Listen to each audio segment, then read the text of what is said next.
Please, take a deep breath, close your eyes for just a moment, and let your mind drift back in time. Try to remember a specific sound from your childhood. Perhaps it is the rhythmic clacking of wooden sandals against an unpaved road, or the distant, mournful whistle of a stone-roasted sweet potato cart cutting through the cold winter evening. Do you remember the sharp, earthy scent of damp soil after a summer rain, mixed with the curling smoke of a green mosquito coil? Welcome back to the 1960s. Today, we are going to journey together to a time and place that no longer exists on any map, into the heart of a forgotten Japan. We will explore 20 precious, everyday rituals and items from that era that we will never see again. And please, stay with me until the very end, because the final memory we will revisit is the warmest, most intimate symbol of family unity that will surely bring a gentle tear to your eye. Life back then had a completely different rhythm. The clock seemed to tick at a slower, more deliberate pace. We did not rush through our days with our heads bowed toward glowing screens, frantically trying to catch up with a world that was moving too fast. Instead, time was something we experienced together. Waiting was not an inconvenience, but a natural, expected part of the day. There is a strange myth today that because we lacked modern technology, our lives were somehow poorer or less connected. But you and I know the profound truth. Our lives were infinitely richer in emotional depth. We knew our neighbors' voices, we recognized the footsteps of our friends, and we looked each other in the eye. Our entertainment came from the streets, from shared meals, and from the simple, tangible world around us. Every object we owned required care and attention, and in return, those objects gave our lives a beautiful, grounding structure.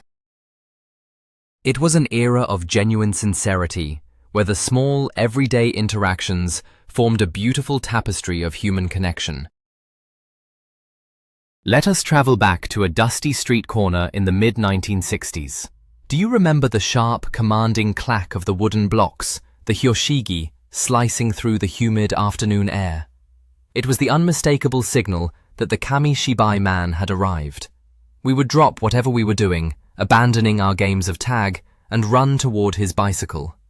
Mounted on the back was a miniature wooden stage, worn at the edges from years of travel. For just a few coins, he would hand us a piece of cheap, sweet, starch candy on a stick. But the candy was only an excuse. We were there for the magic. He would slide the vividly painted cardboard panels in and out of the frame, his voice rising and falling, transforming from a brave samurai to a weeping princess, then to a terrifying ghost. We stood there, a crowd of neighborhood children, completely mesmerized, our eyes wide with wonder. The smell of the dusty road mingled with the sugary scent of the candy as we leaned in closer. There were no screens, no digital distractions, just a man, his voice, and a stack of painted cards holding our entire universe together. When the story ended on a cliffhanger, we knew we had to return the next day. That simple theater on a bicycle has long faded, but the echo of those wooden blocks still resonates softly in our hearts. And now, let us recall the early morning symphony of the neighborhood. Before the sun was fully up, the crisp air would be pierced by a mournful, yet incredibly comforting sound. It was the brass horn of the tofu vendor, a single, elongated note that drifted down the narrow streets. You would hear the squeak of his bicycle brakes and the splashing of cold water in his wooden tubs. Our mothers would hand us a ceramic bowl and send us hurrying out the front door. We would stand on the dew-covered street, watching as the vendor gently reached into the icy water, retrieving a perfect, fragile block of fresh tofu. The care he took to transfer it into our bowl without breaking the corners was like a quiet, daily meditation. The tofu smelled faintly of fresh soybeans and pure, cold well water. It was heavy in the bowl as we walked carefully back to the kitchen, knowing it would soon be cubed into our morning miso soup. There was no plastic packaging, no expiration dates printed in black ink, just a deep trust between the neighborhood and the man who made our food by hand before the world awoke. The silence of modern mornings feels so empty, without that gentle brass horn. Think back to a time when the streets were not yet paved with smooth, grey asphalt, but were still breathing earth and gravel. Do you remember the distinct, rhythmic clacking sound echoing through the neighbourhood as evening approached? It was the sound of wooden getter sandals striking the ground. In those days, stepping outside meant slipping your bare feet into the familiar wooden base, feeling the soft fabric of the strap between your toes. The wood was worn down exactly to the shape of your own foot, a personalised imprint of your daily life. Every person had their own unique walking rhythm, a signature melody of clicks and clacks that announced their arrival long before they turned the corner. You could tell if it was your father returning from a long day at work, or a neighbour hurrying to the local market before it closed. In the rainy season, the wood would absorb the dampness of the earth, carrying the rich, musky scent of wet soil and summer rain. We did not mind the splatters on our calves, because the getter kept us elevated above the puddles. It was a humble piece of footwear, yet it tied us intimately to the ground we walked on. Today, our footsteps are silent, cushioned by rubber and concrete. But in our memories, that crisp melody still dances along twilight paths. Let us step inside the house now and gather around the chabudai. This was the low, round wooden table that served as the absolute center of our family universe. It had short, folding legs, and we would sit on flat zabuton cushions directly on the tatami floor. Because the table was small, our knees would almost touch as we sat together. This physical closeness created an unavoidable intimacy.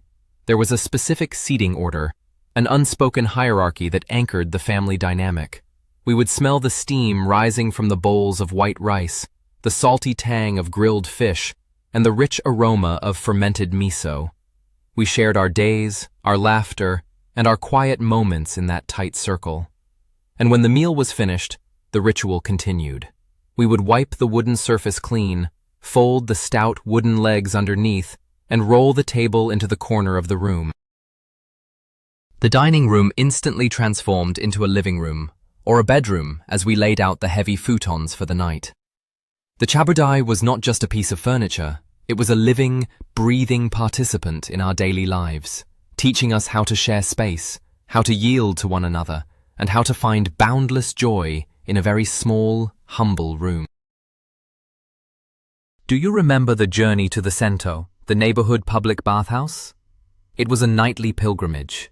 We would walk down the dimly lit streets, clutching a small plastic or wooden basin filled with our soap and a thin cotton towel. As we pulled open the sliding wooden door, we were greeted by the towering bandai, the high desk where the attendant sat, keeping a watchful eye over both the men's and women's sides. Stepping into the bathing area, the air was thick with warm, billowing steam. The acoustics of the high ceiling transformed every splash of water, every dropped basin, and every echoing conversation into a chaotic, soothing symphony. We would scrub each other's backs, shedding not just the physical dirt of the day, but our social statuses as well. Everyone was equal in the warm water beneath the giant, painted mural of Mount Fuji on the tile wall. And oh, the pure, unmatched bliss of stepping back into the cool evening air, our skin glowing and smelling of alkaline soap. We would stand by the exit, drinking a cold bottle of fruit milk or coffee milk, with one hand on our hip, feeling incredibly alive. The Sento was the beating heart of the community, a place where neighbors were truly family. Let us take a journey on a Showa-era steam locomotive. The experience of travel was entirely different then. It was a grand, visceral event. As you waited on the platform, you could feel the ground tremble before the train even appeared. Then came the massive, dark iron beast, hissing white steam and blowing thick black smoke into the sky. The smell of burning coal was sharp, industrial, and deeply romantic. When you boarded, the wooden floors of the carriages creaked underfoot.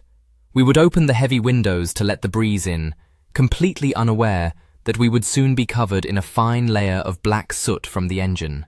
At the stations, vendors would run alongside the windows, selling wooden bento boxes and hot green tea in small, heavy clay pots, with a plastic lid serving as a cup.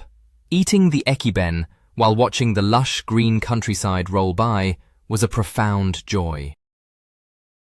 The rhythmic, heavy chugging of the wheels against the iron tracks was a lullaby that rocked us to sleep. We were not just being transported at high speeds in a sterile, silent bullet. We were feeling every single mile of the journey in our bones. Travel took time, and that time was a beautiful, reflective gift we gave to ourselves. As the end of the year approached, there was a specific, tedious, yet wonderful household chore that bound us together. It was the annual repairing of the shoji screens. For children, it began with a rare moment of permissible destruction. We were allowed to poke our little fingers right through the yellowed, brittle paper of the sliding doors, giggling as the paper tore with a dry, papery snap. Then came the careful work. We would wash the wooden lattice frames and let them dry in the crisp winter sun. The smell of the glue, a thick paste made from boiled rice, was earthy and sweet. We would apply it delicately with a small, flat brush along the wooden ribs. Then, with held breath, our parents would unroll the pristine, snowy white sheet of new washi paper, pressing it gently to the sticky wood. We would spray a fine mist of water over the surface so that as it dried, the paper would pull perfectly tight, like a drum. When we finally slid the door back into place, the entire room seemed to breathe a sigh of relief. The light filtering through the fresh white paper was soft, pure, and hopeful. It was our way of physically renewing the home, preparing our sanctuary to welcome the spirits of the new year. Do you recall the quiet clink of glass bottles in the very early morning? Long before the supermarkets offered aisles of cardboard cartons, we had the milk delivery man. Next to our front door sat a small weathered wooden box. While we were still wrapped in our warm futons, the delivery man would arrive, exchanging empty bottles for full ones. When we woke up, we would step into the cold morning air to retrieve them. The glass was heavy, covered in a fine layer of condensation. The ritual of opening the bottle required a special, pointed tool to pry off the thick paper cap. Sometimes, if you were lucky, a layer of rich, buttery cream had settled right at the top, clinging to the underside of the paper. We would tilt our heads back and drink the cold, sweet milk, feeling the smooth glass against our lips. After we finished, we rinsed the bottle meticulously and placed it back in the wooden box for the next day. It was a perfect, sustainable cycle of trust. There was something profoundly comforting in knowing that, no matter what happened in the world, that small wooden box would always hold a fresh, cold bottle of nourishment when the sun came up. There is a scent so deeply ingrained in our collective memory that even a slight whiff of it today instantly transports us back to a humid August night. It is the aroma of the Katori Senko, the green mosquito-repellent coil. We would place the tightly wound spiral inside a small porcelain pig with a handle on its back. Lighting the outer tip required patience, waiting for the small flame to catch, and then blowing it out until it became a steady, glowing red ember. The smoke would rise in a thin, pale blue ribbon, carrying a distinctive, slightly sweet, and powdery smell of pyrethrum flowers. We would leave the windows wide open to catch any hint of a night breeze, listening to the relentless singing of the cicadas and the occasional delicate chime of a glass wind bell. The smoke drifted through the room, casting a protective, fragrant veil over us as we slept under thin cotton blankets. In the morning, all that remained was a perfect, fragile trail of grey ash waiting to be swept away. That green spiral did not just keep the insects away, it marked the boundary of summer, measuring the long, hot nights in slow, burning circles of time. Let us pause and remember the physical weight of communication. The kuro denwa, the heavy black rotary telephone, sat proudly in the hallway, often draped with a decorative lace cover crafted by our mothers. Making a phone call was not a casual flick of a thumb, it was a deliberate, mechanical act. You had to place your finger in the circular hole, drag the dial all the way around to the metal finger stop, and listened to the satisfying, rhythmic whir as it spun back into place. Click, click, click, click. We memorized the phone numbers of all our friends and family by heart. Because the phone was in a public part of the house, there was no such thing as a private conversation. Our parents could hear every word, every awkward pause, and every suppressed laugh as we tried to talk to a school crush. And when we were away from home, we relied on the red public payphones, desperately feeding heavy 10-yen coins into the slot, watching the remaining time tick away. The anxiety of the money running out before we could say goodbye made every spoken word feel valuable. We did not have the world in our pockets, so the voices on the other end of that heavy black cord meant absolutely everything. Do you remember when the streets would suddenly explode with color and brassy music? It was the arrival of the chindonya, the traditional street advertising musicians. On a dull, ordinary Tuesday afternoon, the quiet neighborhood would be startled by the clashing of gongs, the beating of drums, and the reedy melody of a clarinet. We would rush out to the street to see them marching by. They wore wildly elaborate, colorful kimonos, their faces painted stark white with theatrical makeup, looking like eccentric ghosts who had wandered out of a festival. They were hired by local shops to announce a grand opening or a special sale, handing out paper flyers to anyone who gathered around. The lead musician would strike a bell and drum attached to a wooden frame strapped to their chest, creating the signature chin-don sound. It was pure, unfiltered street entertainment, bringing a sudden burst of theatrical joy to our grey, dusty roads. We would follow them for blocks, mesmerized by the spectacle, until our mothers called us back for dinner. They transformed the mundane task of advertising into a neighborhood parade, a fleeting moment of magic that vanished as quickly as it appeared. There was a day that changed the entire atmosphere of the house, the day the tatami craftsman came to replace the mats. It usually happened once every few years, but the sensory memory of it is unforgettable. The craftsman would carry the heavy, rigid straw cores out to the street, and then bring in the newly woven surfaces.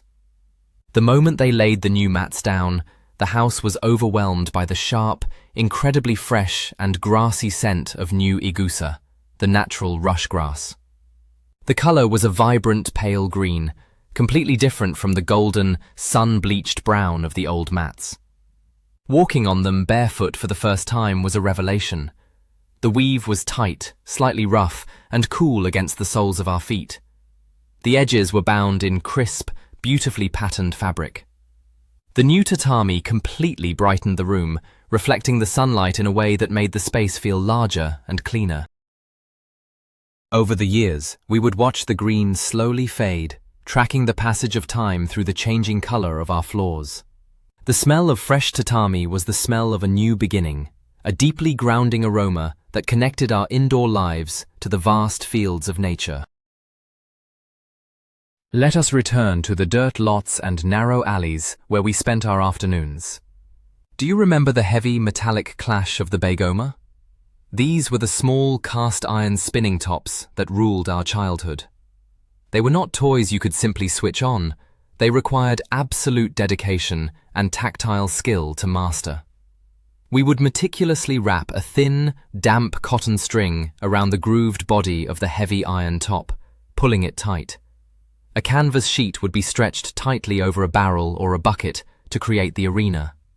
With a sharp, practiced flick of the wrist, we would launch the tops into the center.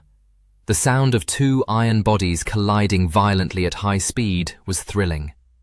We would squat in the dirt, our knees scraped and our hands smelling of rust and soil, cheering as our champion knocked the opponent's top off the canvas. We felt a profound sense of pride when we won, often claiming the defeated top as our prize. It was a rough, tangible game that taught us about physics, practice, and the sting of defeat. The smooth glass screens of today's games cannot replicate the raw, heavy thrill of iron spinning on canvas. As the leaves began to fall and the bitter cold of winter set in, the neighborhood would wait for a very specific melody. It was the long, drawn-out, melancholy whistle of the yaki imo cart. The stone-roasted sweet potato vendor slowly pushed his heavy wooden cart down the darkening streets, illuminated only by a single, swaying lantern. The whistle was powered by the steam escaping from his wood-fired oven. The scent that followed him was intoxicating, a heavy mixture of burning wood smoke and deeply caramelized natural sugar. We would beg our mothers for a few coins and run out into the biting cold. The vendor would open the iron door of the oven, revealing a bed of glowing red embers and the dark, charred skins of the potatoes. He would carefully select one, weigh it on a small brass scale, and wrap it tightly in a piece of old newspaper. Holding that heavy, burning hot potato in our freezing hands was the ultimate winter comfort. We would break it open, steam billowing out, revealing the vibrant, golden yellow flesh inside. It was unbearably sweet, incredibly warming, and a true gift of the winter season that wrapped our frozen bodies in an instant, edible embrace. Before the era of disposable plastic bags that now clutter our world, we possessed a much more elegant and profound way to carry our belongings. It was the furoshiki, a simple, square piece of beautiful fabric, but it was far from simple in its application. Watching our mothers and grandmothers use a furoshiki was like watching a magic trick. With a few swift, practiced folds and tight, intricate knots, they could transform that flat cloth into a secure bag for groceries, a protective wrapper for a fragile bottle of sake, or a beautiful presentation for a bento box. When we went to visit relatives, gifts were always wrapped in a delicate furoshiki made of silk or fine cotton, patterned with flying cranes or blooming plum blossoms. The act of untying the knot upon presenting the gift was a gesture of deep respect and time. The fabric was soft to the touch, and when it was empty, it folded down into a tiny square that slipped easily into a pocket. It was a perfectly sustainable, intensely personal item. The furoshiki taught us that the way we carry and present things to the world matters just as much as the objects themselves. Let us step back into our elementary school classrooms during the freezing months of January. Do you remember the massive, pot-bellied cast-iron stove sitting in the center of the wooden room? We called it the Daruma stove, named after the round, traditional wishing dolls. The teacher would arrive early to shovel heavy black coal into its belly, and soon the iron would glow with a fierce, red heat. The smell of burning coal dust permeated our uniforms and our hair. The heat was wildly uneven. If your desk was near the stove, you were sweltering, and if you sat by the drafty windows, you were shivering. But the most wonderful part of the day was lunchtime. We would take our rectangular aluminum bento boxes and stack them carefully on top of the flat lid of the Daruma stove to warm them up. By noon, the classroom smelled of heated rice, sweet rolled omelettes, and grilled salmon. We shared the warmth of that single, glowing iron beast. The stove required constant tending, a chore we students often helped with. It was the blazing, beating heart of the classroom, providing not just physical warmth, but a deep, shared comfort during the long, dark days of winter. Think back to the time when the glowing screen was not a private, isolating experience, but a magnificent neighborhood event. Before every household owned a television, there was usually only one family on the street who had managed to buy a shiny new color TV set. It was a heavy wooden cabinet with a small curved glass screen. On special evenings, the entire neighborhood was invited over. We would leave our shoes at the entrance and crowd into their small tatami room, sitting shoulder to shoulder, our eyes glued to the flickering box. We watched professional wrestling matches, cheering wildly for Rikidozan as he threw his opponents across the ring, or we held our breath watching the Tokyo Olympics. The broadcast was often filled with static, and someone would have to stand up and adjust the rabbit ear antennas, but we did not care. We gasped together, we laughed together, and we cried together. The television was a magical window to the outside world, but more importantly, it was the gravity that pulled the community into a single room. We did not go there just to watch a screen. We went there to be together in the flickering, colorful light. When the winter chill seeped through the thin wooden walls of our uninsulated houses, we did not have central heating to keep us warm. Instead, we relied on the heavy, comforting embrace of the hunten. This was a thick, cotton-padded jacket, usually dyed in deep indigo blue or dark red, decorated with simple, traditional geometric patterns. Our mothers would pull them out of the old camphor wood wardrobes at the first sign of frost, and they smelled faintly of mothballs and stored memories. The moment you slipped your arms into the wide sleeves, you felt an instant, heavy weight settle onto your shoulders. It was like being enveloped in a perpetual, warm hug. We wore them everywhere inside the house, while doing homework, while eating, and while watching television. The thick cotton padding trapped our body heat perfectly. The cuffs would get worn and frayed from daily use, and sometimes a small hole would reveal the white, fluffy cotton stuffed inside. The hunten was bulky and utterly unfashionable by today's standards, but it was the physical embodiment of our mother's care, a shield against the freezing drafts that whispered through the sliding doors. Another sound that defined our mornings was the gravelly, resonant voice of the natto seller walking through the neighborhood. Long before natto was neatly packaged in white styrofoam boxes at the convenience store, it was sold from a wooden cart, wrapped in genuine, dried rice straw. The seller would call out, drawing out the vowels in a rhythmic chant. We would buy a bundle of straw, tied tightly at both ends. When we opened it, the earthy, incredibly pungent smell of the fermented soybeans filled the kitchen. The beans had a darker color and a much stronger, more robust flavor than they do today. We would scoop them into a bowl, add a splash of dark soy sauce and a dab of sharp yellow mustard, and begin the ritual of stirring. We were told we had to stir it exactly 100 times with our chopsticks until the sticky strings became a thick, frothy white cloud. Pouring that intensely flavorful, sticky mixture over a bowl of steaming white rice was the fuel that powered our bodies for the day. The rough texture of the straw, the strong scent, and the physical effort of mixing it made breakfast a deeply grounding, earthy experience. And finally, we arrive at the absolute sanctuary of the Japanese winter, the kotatsu. This was a low wooden table covered by a thick, heavy quilt with a red, glowing electric heater attached underneath. During the bitter winter months, the kotatsu became the undeniable center of our existence. The entire family would slide their legs under the heavy blanket, our feet inevitably tangling and touching in the warm, dark space below. It was a warmth so profound and intoxicating that we joked about being physically trapped by it, unable to leave even to fetch a glass of water. On top of the table sat a large bowl overflowing with bright orange mikan, the sweet mandarin oranges. We would sit there for hours, peeling the cold fruit, our fingernails turning slightly yellow and the air filling with the sharp, sweet scent of citrus oil. The contrast between the cold orange and the intense heat of the blanket was perfection. We did our homework there, we fell asleep there, and we shared our deepest secrets there. The kotatsu forced us to sit close, to share the same warmth, and to look into each other's faces.